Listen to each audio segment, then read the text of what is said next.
After Fox 5 reported last week about tens of thousands of Marylanders dealing with major billing issues with electronic tolls, we're hearing from people in Northern Virginia who say they're having the same problems. Fox 5 Sierra Fox live tonight to explain what exactly is going on. Hi, Sierra.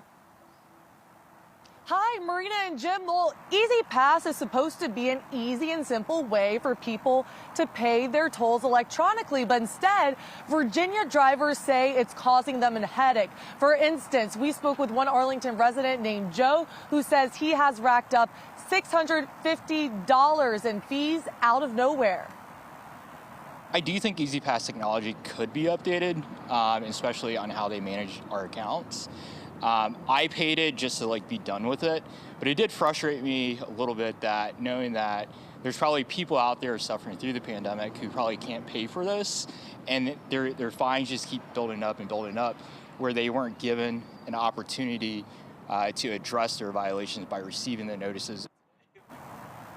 Joe says when he saw our Fox 5 report about how E-ZPass users in Maryland are getting toll bills from 2020 and 2021 and charged late fees, but don't remember ever receiving any notices, it dawned on him that he experienced the exact same thing. Last year, he received 4 toll violations during the pandemic that were automatically slammed onto his account without any warning. He even called asking if he had an outstanding balance and was told no, but in January 2022, the same thing happened again, and he got 2 more notices with late fees. The back charges are costing people like Joe hundreds of dollars. Some even say they are being billed when they have their transponder in the car. These issues are making people so upset that over in Maryland, there's a petition with over 30,000 signatures asking for the Maryland Department of Transportation to investigate.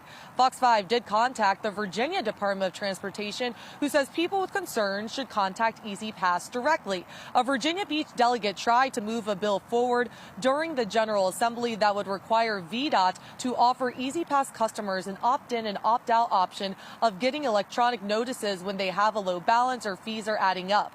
The proposal did not make it anywhere, but Joe says that's the type of solution he would like to see come into fruition. I think it really would help keep the amount of fees that you may owe for violations to E-ZPass by you get a reminder, a text, or an email saying oh, hey, you just went through a toll, but you had insufficient funds to replenish your account. This morning, I called Transurban, the operator finding people, and they said they couldn't transfer me to their media relations department, so they gave me their customer service email. I'm still waiting to hear back if they have any changes in mind or policies to help out their customers, and I have not heard back from E-ZPass. Back to you.